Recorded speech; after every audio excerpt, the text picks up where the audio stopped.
에게 인사하겠습니다. 감사합니다. 감사합니다. 감사합니다. 저도 여러분에게 감사 인사를 드립니다. 이 목사가 목회하고요, 가장 힘든 때를 지납니다.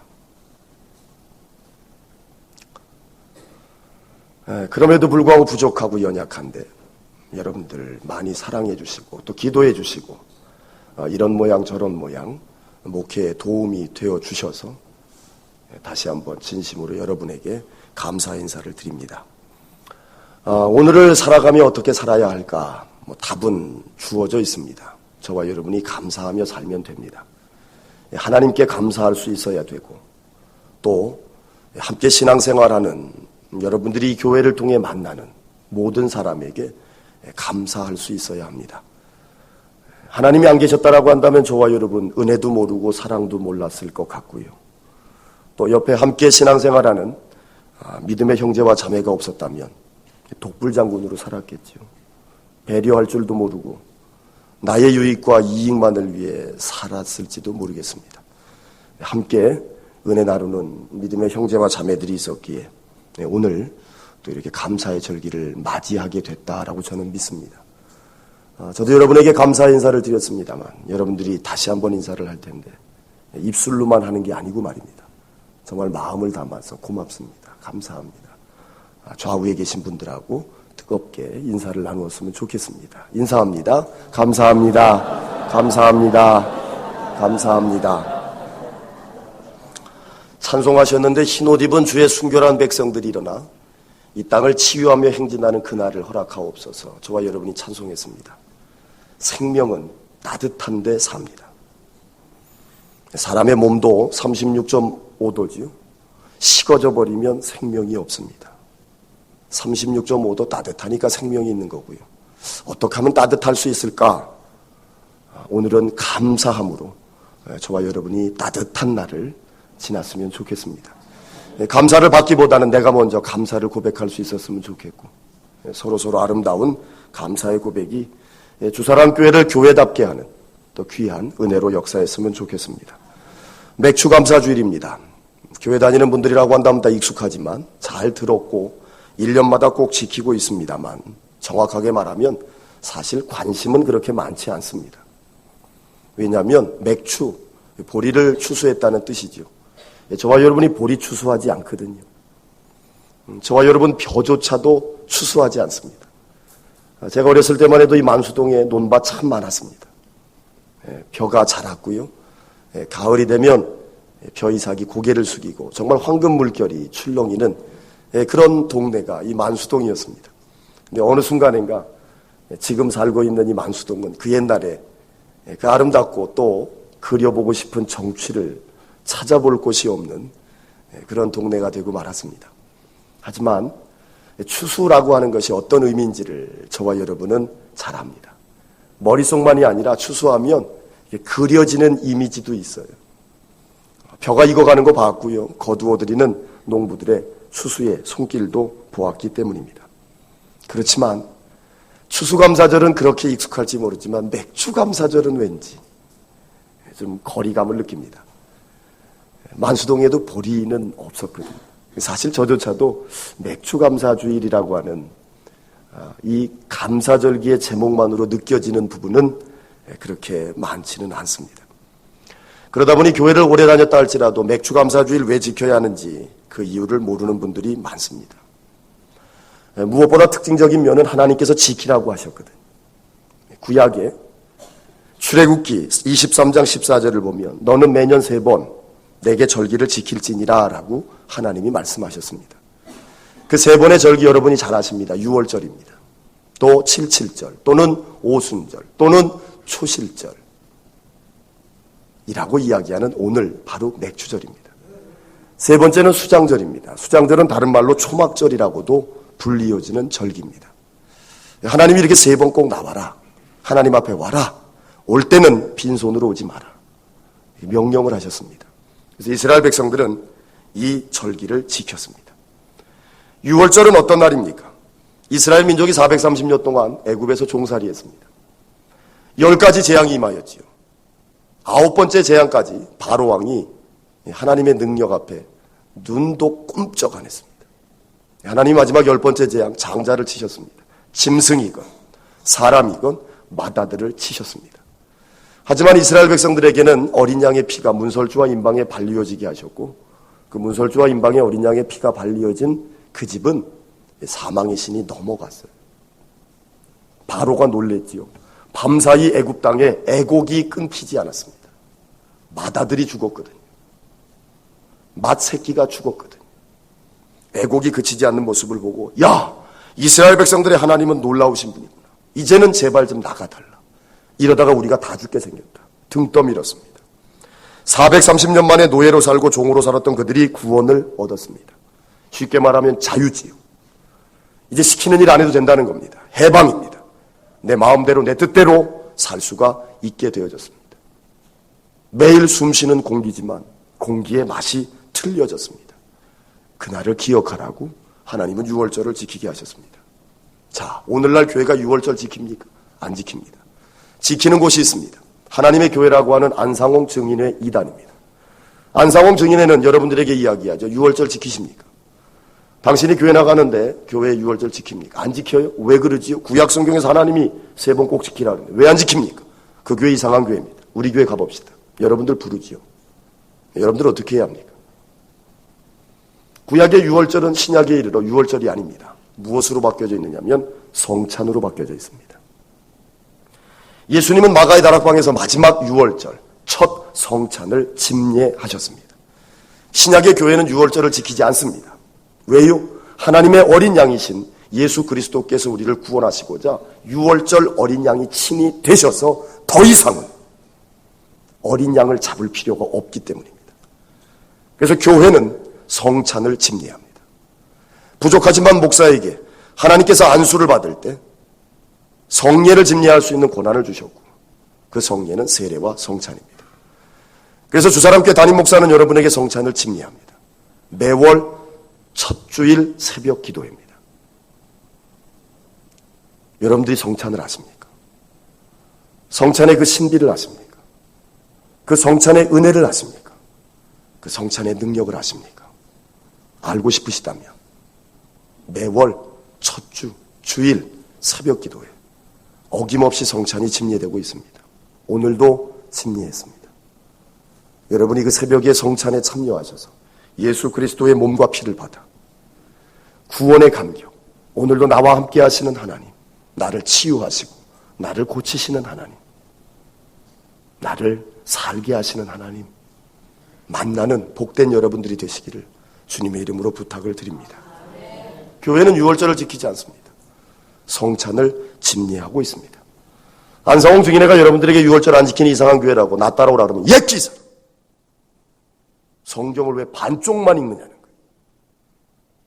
나머지 반쪽에서는 예수님께서 유월절을 완성하셔서 이제 교회는 성찬을 집례하고 있음을 분명히 알라고 여러분들이 가르쳐야만 합니다. 3번을 지키라 하신 2번째 절기는 맥추절입니다. 오순절이라고도 하지요. 초실절 또는 칠칠절. 오늘 본문이 담겨진 신명기에서는 칠칠절이다라고 소개를 합니다. 77이 49지요. 한 주간이 7일이니까 그 7일이 7번 있었기에 칠칠절 이렇게 이야기를 합니다. 자, 이 절기는 어떤 절기냐면 첫 열매를 드리는 절기입니다. 그래서 초실절입니다.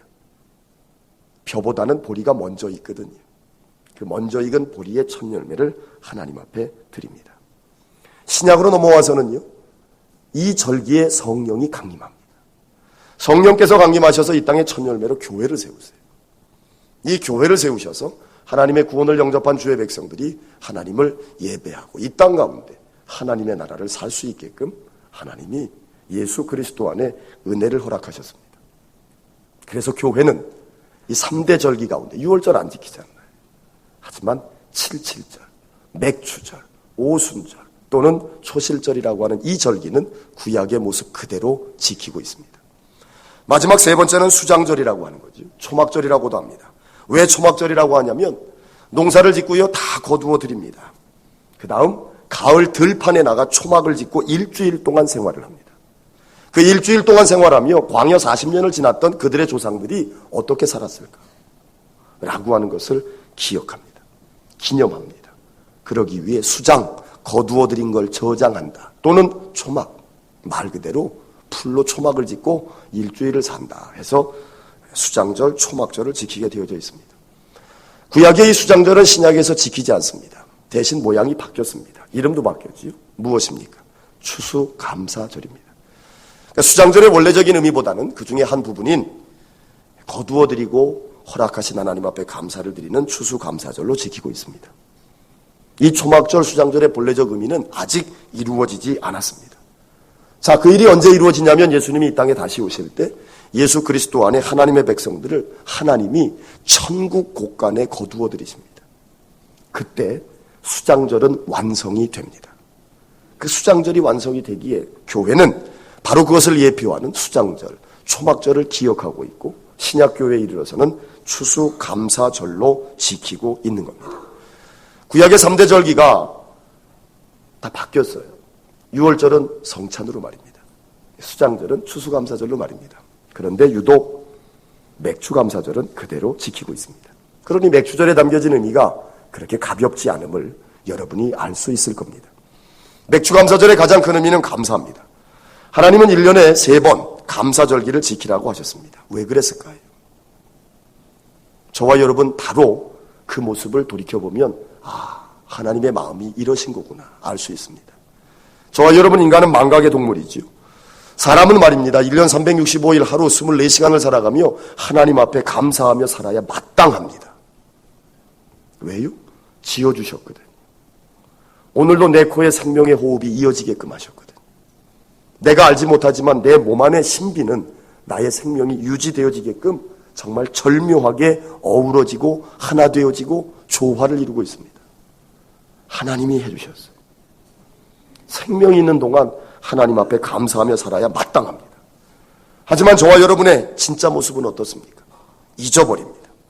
기억하지 못합니다.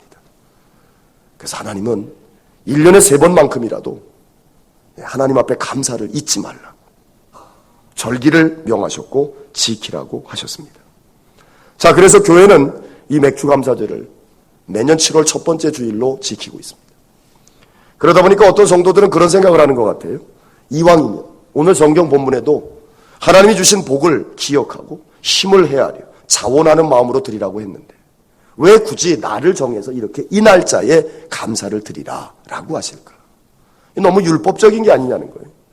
말씀대로 그냥 내가 살아가다가 내 마음속에 감동이 있고 내 마음속에서 자발적으로 나와 그때 내가 하나님 앞에 감사하면 뭐가 잘못됩니까? 그렇게 감사의 절기를 지킨다고 한들 우리가 안 지키겠습니까? 그게 더 은혜스럽지 않습니까? 그게 더 순수하지 않습니까? 그게 더 복음적이지 않습니까? 꼭 이 날짜에 지키라고 하는 것보다는 감동을 받아 우러나와 자발적으로 지킬 수 있으면 더 은혜로울 텐데 왜 꼭 이렇게 맥추감사절, 추수감사절 정하여 지키라고 하십니까? 여러분들이 생각할 수도 있습니다. 자, 그런데요. 그 답을 저와 여러분의 삶 가운데 너무나도 쉽게 발견할 수 있습니다. 여러분들이 자녀를 키우시지요? 자녀가 밥을 먹습니다. 식사가 끝납니다. 여러분들 자녀들에게 무슨 이야기 합니까? 빨리 가서 양치질해라. 양치질해라. 시키시죠. 이제 곧 자녀들이 방학을 할 겁니다. 늦잠 자지요? 하루 이틀은 봐주지만 여러분들 잔소리하기 시작합니다. 아침에 일찍 일어나야지. 아침에 일찍 일어나야지. 생활이 우왕좌왕하고 뒤죽박죽일 때는 생활은 규칙적으로 하는 거예요.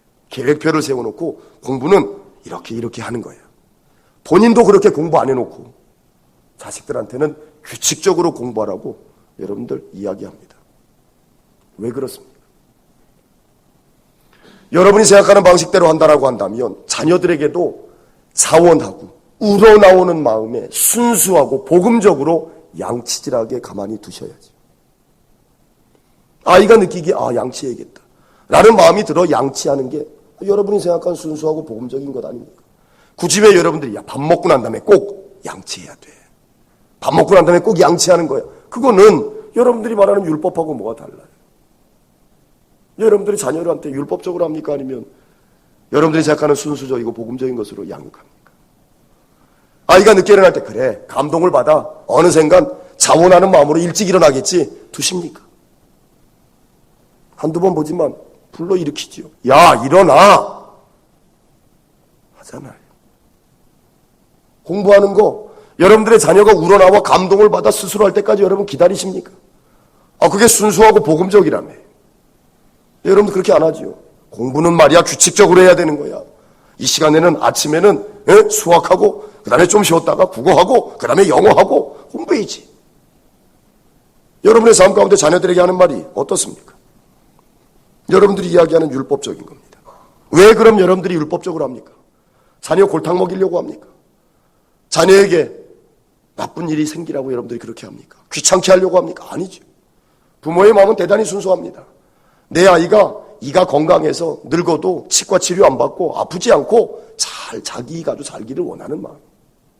일찍 일어나고 규칙적인 생활을 해서 정말 성장하면서 누가 봐도 번듯하고 인정받는 그런 훌륭한 사람이 되기를 원하는 거예요.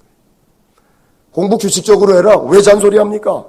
나도 못했음에도 불구하고 왜 자식한테는 그렇게 하라고 강요하냔 말이에요. 잘 되라고 그러는 거예요. 아시겠습니까? 여러분들이 우러나와 감동을 받아 언제건 감사할 텐데 그렇게 감사하게 내버려 두시지 왜 3번씩이나 부르십니까? 억지로라도 오라고 하시는 겁니까? 여러분 안에 답이 있는 거예요. 성경도 말씀하지요. 신명기 6장 24절 여호와께서 우리에게 이 모든 규례를 지키라 명령하셨으니 이는 우리가 우리 하나님 여호와를 경외하여 항상 복을 누리게 하기 위하심이며 또 여호와께서 우리를 오늘과 같이 살게 하려 하심이니라. 아멘. 하나님이 감사절을 지키라 라고 하시는 거 감사하며 살아야 돼요. 왜 오늘이어야 합니까? 지금 내 상황이 이런데요. 내 컨디션이 이런데요. 왜 오늘이어야 합니까? 내 마음에 감동이 있고 내가 우러나와서 그때 제가 감사할게요. 그러면 여러분들이 1년에 12번 감사할까요? 한 달에 한 번씩은 감사해야 되잖아요. 그 다음에 12번 감사할까요? 안 하지요.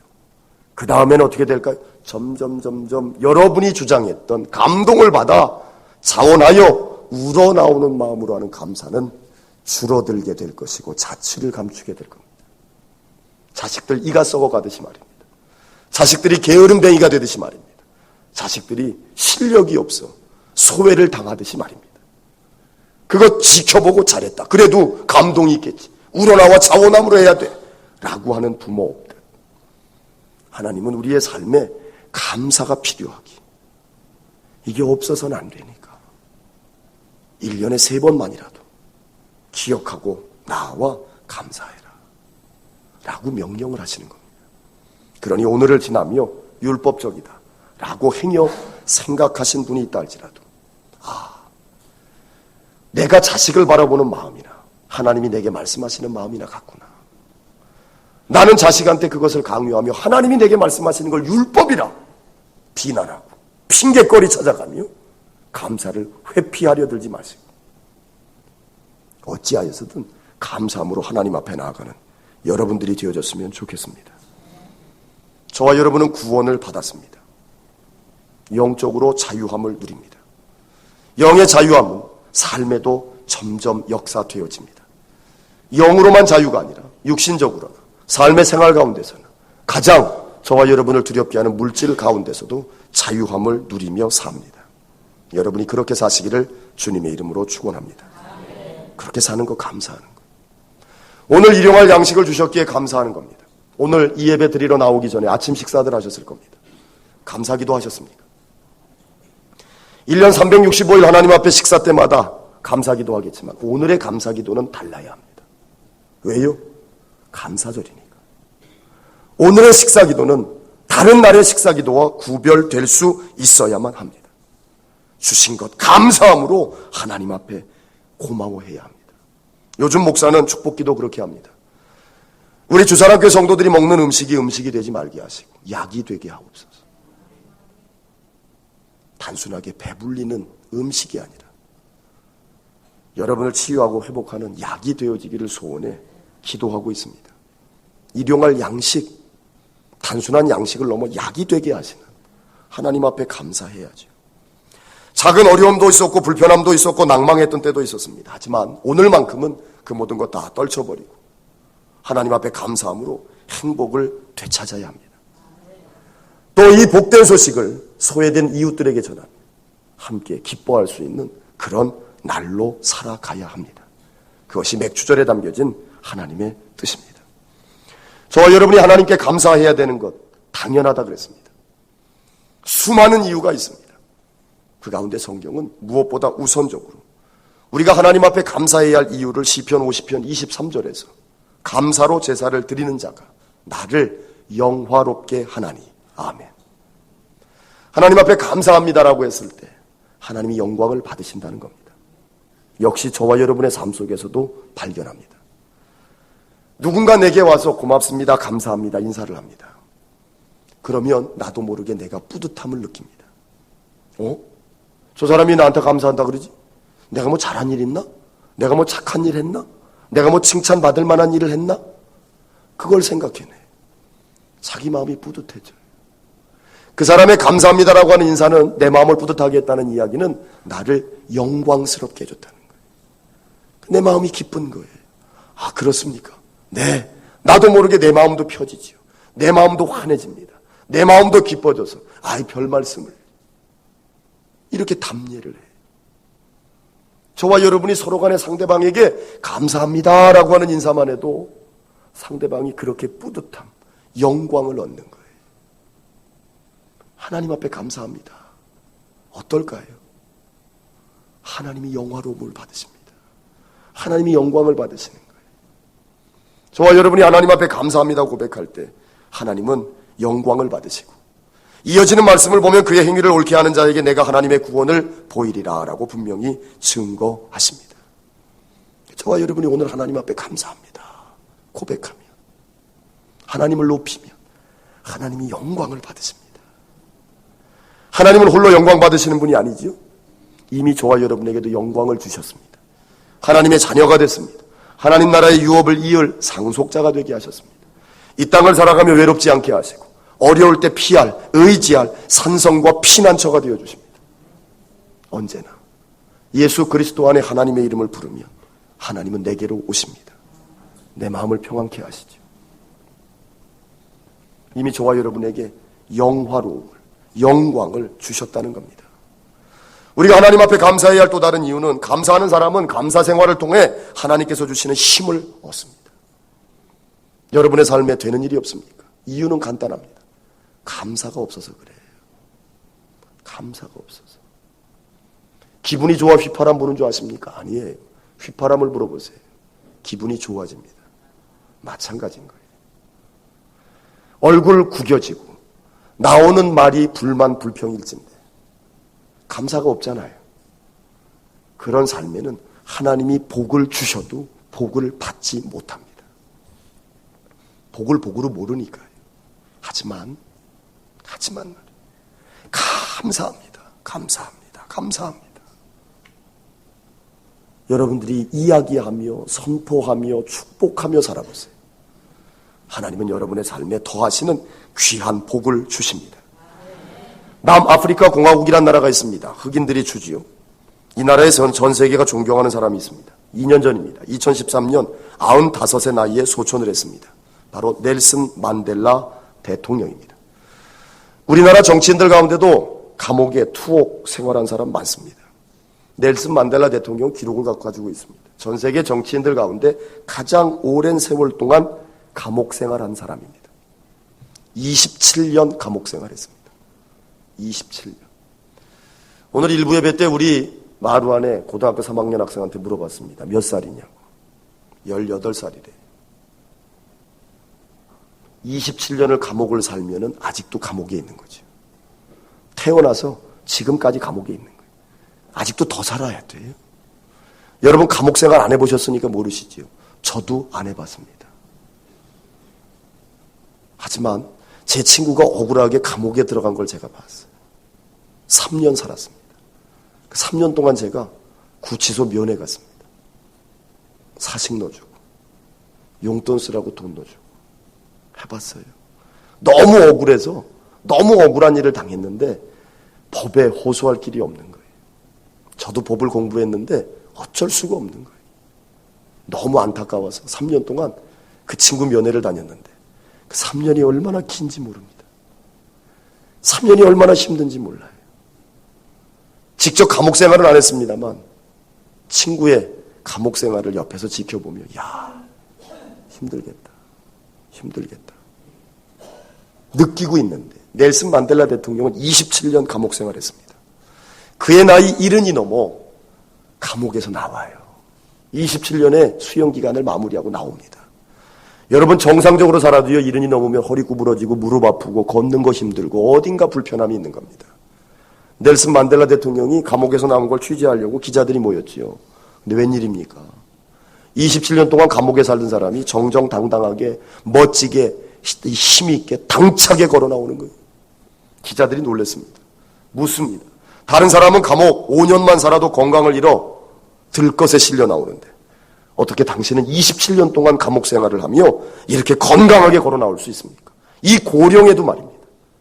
넬슨 만델라 대답했습니다. 나는 감옥에서도 하나님께 늘 감사했습니다. 하늘을 보고 감사했고 땅을 보고 감사했고 물을 마시며 감사했고 음식을 먹으며 감사했고 강제 노동을 당할 때도 감사했고 늘 감사했습니다. 그랬더니 하나님이 내 건강 지켜주셨습니다. 70이 넘어 감옥에서 나와 대통령 했습니다. 노벨 평화상 수상했습니다. 세상 살기 만만하지 않지요. 쉽지 않습니다. 마귀는 두루다니며 우는 사자처럼 저와 여러분을 삼키려 합니다. 저와 여러분을 넘어뜨리려고 온갖 방법을 다 동원합니다. 그러니 삶 힘들지요. 그런데 넬슨 만델라 대통령의 삶을 돌이켜보고 그 삶에 내 삶을 견주어 보면 힘든 게 아니에요. 어려운 게 아니더라고요. 감옥에 들어가 앉아가지고 억울한데 스미러 오르는데 분노가 폭발하는데 어려운 거예요. 요즘 목사가 읽는 책이 있습니다. 담론이라고 하는 책입니다. 성공회 대학교 교수로 있다가 은퇴를 했어요. 신영복 교수라고 하는 분입니다. 이분도 통일혁명당 사건에 연루가 돼서 육군사관학교 교관하다가 간첩 혐의로 투옥이 됐습니다. 20년 감옥살이 했습니다. 20년 감옥살이하고 마치고 나와서 교수로 평생을 마감했죠. 자신의 마지막 책이라고 책을 썼습니다. 책을 읽어봐요. 자신의 20년 감옥 생활을 이야기합니다. 그런 얘기를 하더라고요. 감옥은 나에게 진짜 대학이었다. 많이 배웠다는. 처음처럼 아세요? 처음처럼. 손 드시면 안 돼요? 술이름이 술이름. 처음처럼. 그 술병의 처음처럼이란 글씨를 누가 썼느냐면 그 신영복 교수가 쓴 겁니다. 붓글씨를. 붓글씨를 어디서 배웠느냐? 감옥 안에서 배웠어요. 그래서 그걸 썼어요. 그 글자를 술 만들어 파는 회사에서 샀습니다. 1억에. 1억 받아가지고 자기가 몸담고 있는 대학에 기부했습니다. 대단히 꼿꼿한 삶을 산 분입니다. 박식합니다. 동서양의 고전을 넘나듣는 그 해박한 지식이 참 절묘합니다. 20년을 감옥을 산 거예요. 그 20년을 감옥을 산 신영복 교수가 그런 얘기합니다. 미치는 줄 알았다. 미치는 줄 알았다. 그래서 일부러 한문책 갖다 놓고 잡생각이 안 들고 읽으면서 이게 무슨 뜻일까 고민을 할 수 있는 책, 아주 어려운 책 골라가지고 읽기 시작했다. 동양의 고전을 쫙 20년 동안 읽었습니다. 붓글씨도 그 안에서 배우고 20년을 마치고 나와서 교수로 살았습니다. 저와 여러분 감옥 생활 안 하잖아요. 세상 살기 만만하지 않고 녹록하지 않고 쉽지 않고 울분이 있고 눈물 나고 어려운 일이지만 감옥에 가보면요 죄 짓고 온 사람도 있습니다만 억울하게 들어간 사람도 많습니다. 유전무죄고 무전유죄니까 말입니다. 돈 없고 백 없으면 들어가지 않습니까? 그지요? 요즘은 그런 얘기도 하대요. 친박은 무죄, 비박은 유죄. 뭐 이런 얘기도 있대요. 세상이 그래요. 감옥에 간다고 해가지고 뭐 다 나쁜 사람은 아닌 것 같습니다. 그런데 그 감옥에 억울하게 들어가 있는 사람 생각해보면 저와 여러분이 행복합니다. 얼마나 삶이 감사한지 모릅니다. 조금 힘들다고 불평 불만할 일이 아니에요. 그런데 더 놀라운 건 뭐냐? 감사하면 하나님이 더 큰 은혜를 주세요. 감사하면 모든 것이 합력하여 선을 이루게 하신 하나님의 역사가 여러분의 삶에 분명히 나타날 줄로 믿습니다. 오늘 감사하며 사세요. 그 맥주절을 지키는 규례를 오늘 본문이 자세하게 소개하는데 10절을 보니 내 하나님 여호와 앞에서 77절을 지키되 내 하나님 여호와께서 내게 복을 주신 대로 내 힘을 헤아려 자원하는 예물을 드리라 라고 말씀합니다. 오늘을 지키는 첫 번째 자세는 하나님 앞에서입니다. 하나님 앞에서 지키라는 거예요. 사람 앞에서 지키지 말라는 거예요. 그 다음 말씀이 뭐라 그러냐면 내게 복을 주신 대로 내 힘을 헤아려 자원하는 예물을 드려라. 여러분 오늘 맥주감사절 예물 어떻게 준비하셨습니까? 하나님 앞에서 준비했습니까? 아니면 내 호주머니 앞에서 준비했습니까? 하나님이 주신 복을 주신 대로 힘을 헤아려 자원하는 마음으로 했습니까? 아니면 여기까지야 라고 준비했습니까? 맥주절을 지키는데 여러분들은 어떻게 지킵니까? 하나님의 말씀대로 지킵니까? 아니면 내 방식대로 내 기준으로 지킵니까? 힘을 헤아려 자원하는 예물을 드리라. 헌금을 많이 하라는 얘기 아닙니다. 맥주감사절 예물을 기도하며 준비했느냐고 묻고 있는 겁니다.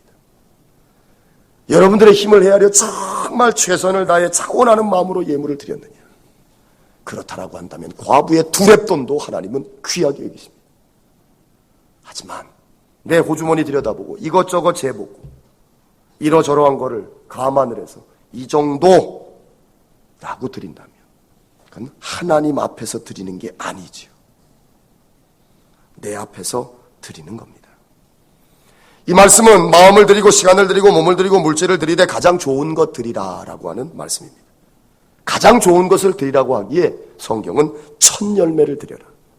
그래서 맥주절은 초실절, 첫 열매를 드린다라는 이름도 갖고 있습니다. 돈 소중하지요. 왜요? 다 땀 흘려 버니까 말입니다. 그 중에서도 여러분 첫 월급 어떻게 생각하십니까? 정말 귀합니다. 여러분이 저의 어리석음을 용납하시길 바랍니다. 사도 바울도 고린도후서 11장에 자신의 이야기를 하면서 그렇게 시작을 했거든요. 제가 인생을 살면서 돈 좀 벌어봤습니다. 많지 않은 나이에 돈 좀 벌어봤습니다. 그런데 지금까지도 제가 가장 귀하게 여기는 첫 열매가 있습니다. 정확하게 4,970원입니다. 제가 군대 가서요. 첫 월급 받은 거예요. 군대 가기 전에 과외했거든요. 어지간한 직장인보다 많이 받았습니다. 강남에서 과외했거든요. 2탕만 뛰어도 100만 원 넘습니다. 한 4-5탕 뛰었거든요. 어지간한 직장인보다 월급 많이 받았습니다. 그렇게 받다가 군대를 갔는데요. 4,970원 주더라고요. 근데 그 4,970원 받겠다고 제가 인간 대접 못 받았고 밥 한 그릇 제대로 먹어본 적 없고 세상에서 들어보지도 못한 욕 들어봤고 개념이 없다. 머리가 비는 것 같아요. 나름 배웠다고 군대를 갔는데 개념 없다는 이야기를 듣는 순간 제 머리가 하얘지더라고요. 바보가 되더라고요. 밥 한 끼 제대로 먹어본 적 없고 땅바닥이 방바닥인 줄 알고 굴렀고 있는 고생 없는 고생 다 했는데 수고했다고 4,970원을 제 손에 딱 쥐어주더라고요. 피눈물이 나더라고요. 내가 이 돈 벌겠다고 이 대접을 받아. 이 귀한 돈인 거예요. 그 전까지도 돈 좀 벌어봤거든요. 4,970원이 제일 귀한 거예요. 세상에 이런 돈이 없는 거예요. 세상에 이런 돈이 없는 거예요. 이 돈을 어떻게 써야 되나 고민을 하다가 주일날 교회 가서 하나님 앞에 다 드렸어요. 하나님 앞에. 그전에도 11조 드려봤습니다만 4,970원을 드릴 때의 감동 지금도 못 잊습니다. 사람이 성장하면 직장에 가서 월급을 받지요. 귀한 돈입니다. 우리나라 전통에 의하면 첫 월급 타면 어떻게 합니까? 부모님에게 내복 사줍니다. 빨간 내복. 첫 월급을 타기까지 키워주신 부모님의 은혜에 감사하는 의미의 좋은 전통 맞습니다. 하지만 성경이 뭐라 말씀합니까? 첫 열매는 부모님이 아닌 하나님께 드리라고 말씀합니다. 부모님은 하나님 다음입니다. 사랑하는 성도 여러분, 여러분의 자녀를 어떻게 가르치고 계십니까? 저의 어리석음을 용납하시기 바랍니다. 대학원 다닐 때 6학기 중에 4학기 장학금 탔어요.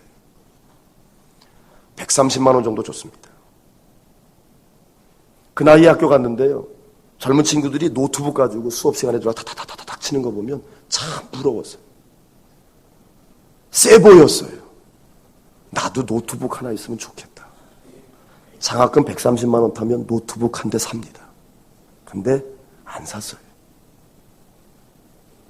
타는 대로 이론 한 장 빼지 아니하고 재단에 드렸어요. 왜요? 이 나이에 불러주신 거 감사하고, 이 나이에 불러주셔가지고 공부하는데 그래도 장학금 타게 하시는 거 감사하고, 첫 번째는 놀래서 드렸고, 두 번째는 긴가민가해서 드렸고, 세 번째는 어머나 하며 드렸고, 네 번째는 멋모르고 드렸습니다. 놀래서. 이게 어떻게 이런 일이 있을 수 있을까? 박경구 목사님 저하고 같이 공부했으니까 물어보세요. 근데 하나님 앞에 드리고 싶은 거예요. 감사해서 드렸습니다. 저희 자식이 장학금 타왔습니다. 하나님 앞에 드렸습니다. 네가 태어나서 처음 번 돈이다. 공부를 통해서 번 돈이다. 하나님 앞에 드리자. 하나님 앞에 드렸습니다. 이 목사는 설교만 하는 목사 아닙니다. 설교한 대로 살려고 몸부림칩니다. 목사의 자식이 잘 된다고 부러워하십니까? 시기하십니까? 목사는 지 자식만 축복 기도하나 봐. 혹시 질투하십니까? 아니에요. 여러분들의 자녀도 그럴 수 있습니다. 어느 때예요? 여러분들이 가르치실 때입니다. 어떻게 해요? 첫 열매를 거두게 되면 그건 하나님의 것이다. 솔직히 생각해봐요. 과수원 해보신 분 계십니까? 첫 열매가 실합니까? 첫 열매가 보기에 탐스럽고 먹음직스럽고 먹기만 하면 지혜로울 만큼 그렇게 화려하고 아름답고 풍성하던가요? 안 그래요. 첫 열매는 보잘것없습니다. 나무가 심겨져서 처음 열매를 만들어봤자 나무가 힘이 없어서 기를 쓰고 만들어내도 열매는 보잘것없어요. 그런데 하나님이 한 3, 4년 지나고 열매도 좋아지고 나무도 기력이 회복이 되어져서 열매 좋게 할 때 그 좋은 거 가져와라. 말씀하지 아니하십니다. 뭐요? 보잘것없지만, 비리비리하지만, 먹을 거 하나도 없지만 첫 열매 가져와라. 제 인생의 4,970원은 기적입니다. 죄송합니다. 저의 어리석음을 용납하시기 바랍니다. 만수조일교회 담임전도사가 됐습니다. 첫 사례비를 받았습니다. 하나님 앞에 드렸습니다. 왜요? 이 나이에 나가 개척하면 정말 돼도 안 될지 나도 장담을 못하는데 하나님이 뭘 예쁘게 보셨는지 그래도 교회 담임전도사가 되게 하더라고요. 남겨진 게 어떻고 상황과 처지가 어떤지는 중요하지 않은데 어쨌거나 교회 담임전도사 시켜주셔서 감사했습니다. 첫살에 드렸습니다. 3년이 지나 목사 안수 받았습니다. 담임 목사 됐다고요. 교회에서 사례 좀 올려주시더라고요. 역시 첫 사례를 받았습니다. 목사로서 하나님 앞에 드렸습니다. 왜요? 그래도 어찌 되어졌든 간에 목사 되게 하신 게 감사해서, 목사 되게 하신 게 감사해서 드렸습니다. 저의 어리석음을 용납하세요. 하나님 중심이 뭡니까? 하나님을 믿는다는 게 뭡니까? 하나님이 멋지고 좋은 건 다 나한테 가져와 그러시는 분 아니에요.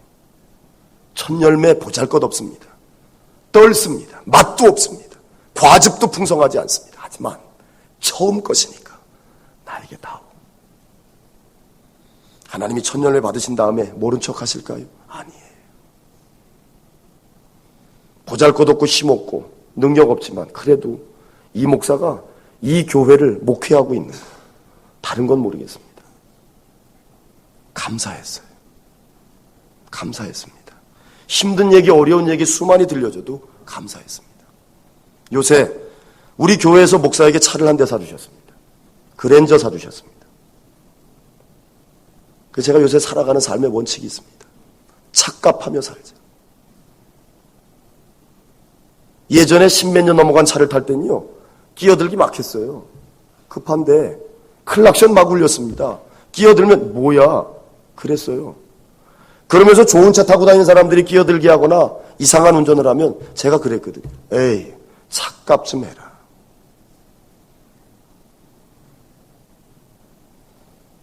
우리 교회에서 목사한테요, 목사님 이제 개인 재산이 아니라 교회 재산입니다 라고 사주시더라고요.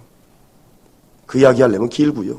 어쨌거나 어울리지 않게 그랜저 사주셔서 그 차 타면서 제가 착각하려고 무지 노력합니다. 약속 시간보다 더 일찍 나갑니다. 끼어들기 안 하려고요. 크락션 어지간해서 안 울립니다. 착각하며 살아야 돼서. 어제 입주 예배 신방 갔습니다. 제가 그랬습니다. 집값하며 살라. 하나님이 복 주신 건데 감사하며 살아가는 거 집값하면서 사는 거다. 왜요? 값을 하고 사니까. 그게 뭐냐면 감사하는 건데 그러고 사니까 하나님이 채워주세요. 하나님 앞에 영화롭게 하는 거라 그랬지요. 하나님이 높여주십니다. 어리석은데 용서하세요. 남동지방에서 주사랑교회에서 신앙생활하는 거 다른 교회 교인들 부러워합니다. 아십니까? 우리 교회 장로님들은 들으셨는지 모르겠습니다. 조창모 장로님 들으셨습니까? 연재권 장로님 들으셨습니까? 여러분들 아십니까? 용서하세요. 이 목사 설교 듣고 신앙생활하는 거 부러워합니다.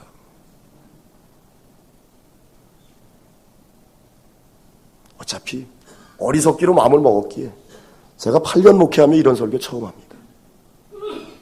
뭐예요? 값을 하며 살면 돼. 맥추감사절입니다. 지난 연합속회 때 제가 설교했습니다. 찬송도 새롭게 준비했다. 기도도 새롭게 준비했다.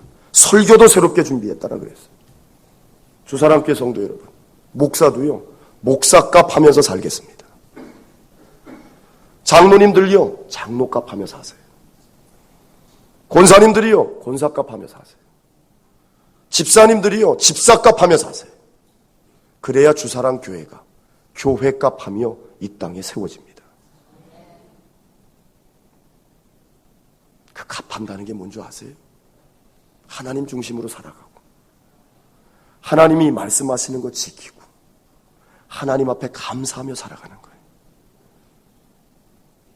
당장 죽겠는데 아이 학원비를 못 보내서 남동공단을 5시간을 휘젓고 다녔는데 돈 벌 때는 아이가 가지 않는다 그래도 학원을 챙겨 보냈는데 아이의 학원비 봉투가 왔는데 하나님이 어떻게 된 일인지 목사를 만들어놔서 신학대학원 가라 그래가지고 신학대학원 다니니 애 학원비 봉투가 오는데 채울 돈이 없는 거예요. 뛰쳐나가고 싶죠. 돌아버리는 줄 알았어요. 환장하는 줄 알았어요. 세상 말로. 그런데도요, 하나님이 살게 하시는 거예요. 담임전도사 됐을 때 감사해서 드렸고, 담임 목사 돼서 첫 사례 드렸고, 목사 안수를 받으려고 수석서를 사고 싶은데 하나님 이거 내놔라. 나에게 다오. 억울했어요. 하나님 내가 먹고 살자고 하는 겁니까? 평생 설교하고 살아야 된 목사가 주석서 하나 사겠다는데 하나님 그 돈까지 달라 그러십니까? 다른 걸 달라 그러십시오. 억울했어요.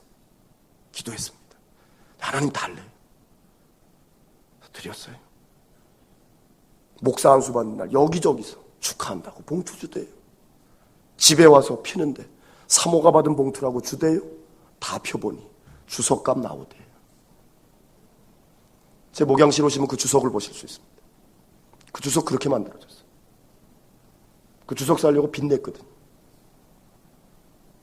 빚내가지고 주석 살려는데 빚낸 돈을 달라 그러시는데 그것도 역시 미치고 환장하겠더라고요. 내 돈 가지고 삽니까? 빚낸 돈입니다. 그리고 달라 그러세요.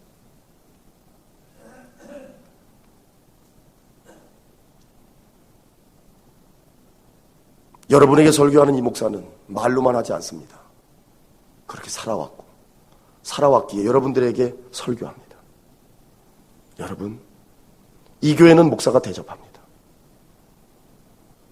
어딜 가도 목사가 앞서가서 사옵니다. 왜 그럴까요? 여러분들이 대접받을 만한 분이기 때문에 그럴까요? 죄송합니다. 아니에요. 왜 그럴까요? 목사가 대접하는 모습을 본다면 여러분도 누군가를 대접하라는 뜻이에요. 다른 교회 어느 목사가 어디에 가서 뛰어다닙니까? 앉아있지요. 이 목사 여태까지 8년 목회하며 그런 적 없습니다. 왜요? 자랑하는 거 아닙니다.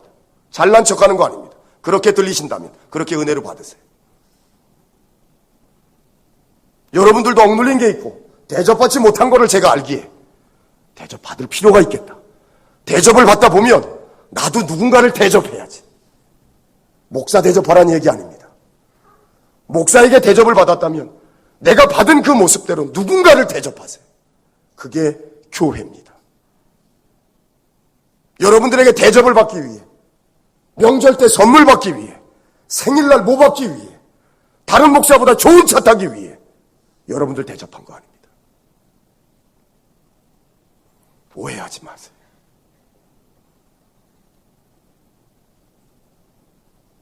이해해달라고 이야기하진 않습니다.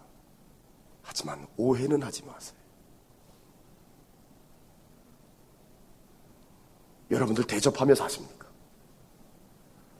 감사하며 사십니까? 여러분들의 믿음 생활의 실체는 어디서 나타나고 무엇으로 증거하며 살아갑니까? 하나님 중심입니까? 아니면 내 중심으로 내가 복받기 위해, 나 잘되기 위해 그렇게 살고 있습니까? 믿음은 그게 아닙니다. 예수님 똑바로 믿으셔야 되고, 예수님 믿을 거면 잘 믿어야 되고, 예수님 믿을 거면 제대로 믿으셔야 돼요. 목사가 여러분에게 하는 말, 해대라고 하는 말 하나도 없습니다. 순종하시면 여러분에게 복이 됩니다. 연소하기에 순종 안 하십니까? 내 뜻과 다르기에 순종 안 하십니까? 내가 들은 소리가 틀리기 때문에 순종 안 하십니까? 모르겠습니다. 목사기에 끊임없이 여러분들을 축복해야 하는 것이 저의 사명이기에 축복합니다. 그런데 그 축복이 열매가 맺지 않는 분들도 봅니다. 왜 그럴까? 안타까울 뿐이죠. 이유는 뭘까요? 이 교회 담임 목사가 세우는 영적인 흐름에 여러분도 순종하시기를 바랍니다. 그게 여러분의 삶의 유익이고 여러분의 믿음의 방향을 온전히 세울 겁니다. 오늘 보면 11절에 보면 너와 내 자녀의 노비와 내 성중에 있는 레위인과 및 너희 중에 있는 객과 고아와 과부가 함께 내 하나님 여호와께서 자기 이름을 두시려고 택하신 곳에서 내 하나님 여호와 앞에서 즐거워할지니라 라고 말씀합니다. 이날은 함께 즐거워하라는 거예요. 나 혼자 배부르게 잘 먹고 잘 사는 것을 감사하는 게 아니라 내가 누리고 있는 감사를 어렵고 힘들어하는 일을 섬기고 대접하고 나누는 가운데 이 절기를 지키라라고 말씀합니다. 오늘만큼은 나를 위한 날이 아니라 누군가를 위한 날로 사시기를 바랍니다.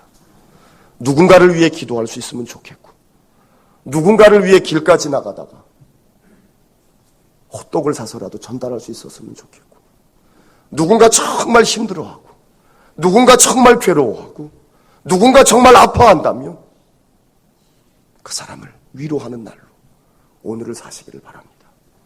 그게 맥추절입니다. 12절은 너는 애굽에서 종되었던 것을 기억하고 이 규례를 지켜 행할지니라 라고 말씀합니다. 개구리 올챙이적 생각하라는 이야기죠. 그럼에도 불구하고 하나님이 이만큼 살게 하셨고 이만큼 누리게 살게 하신 거 감사한다면 이날을 정말 잘 지낼 줄로 믿습니다. 설교를 마무리하며 여러분을 축복합니다. 여러분 하나님의 복을 받으시길 바랍니다. 그런데 잘 들으세요. 저는 여러분들을 축복하지만 복을 받아도 벼락복을 받으라고는 축복 안 합니다. 복을 받되 천천히 조금씩 차츰차츰 발전하는 복을 받기를 주님의 이름으로 축원합니다. 왜요? 우리 몸에 병균이 들어오면 면역력이 있어야 돼요. 그래야 이기는 거예요.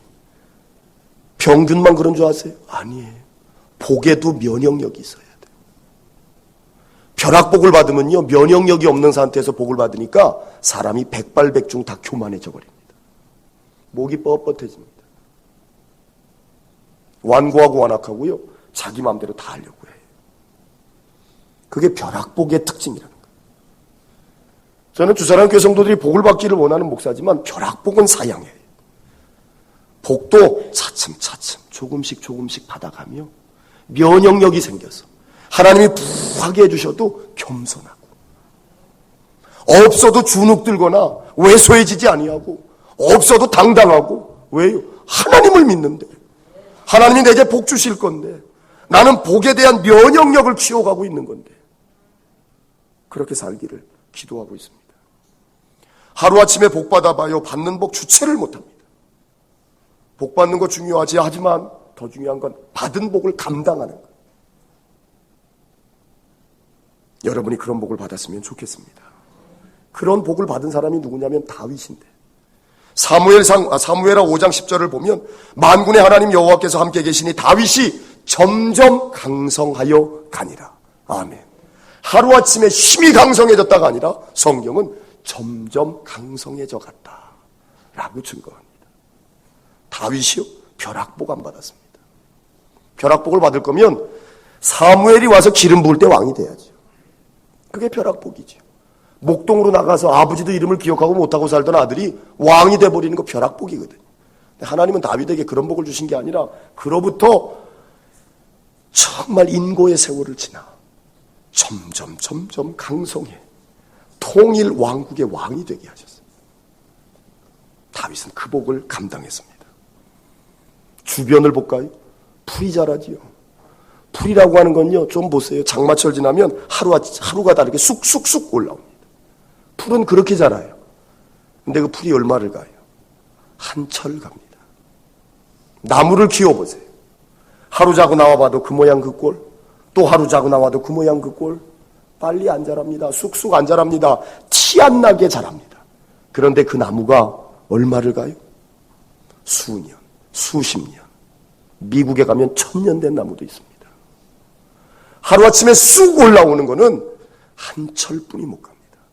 하지만 차츰차츰 조금씩 천천히 하나님의 복을 받고 그 받는 복을 복으로 알아 감사하고 하나님 중심으로 살고 나 혼자 잘 되는 것이 아니라 아파하고 힘들어하는 이를 돌아볼 줄 알고 그렇게 살면 나무가 되는 거예요.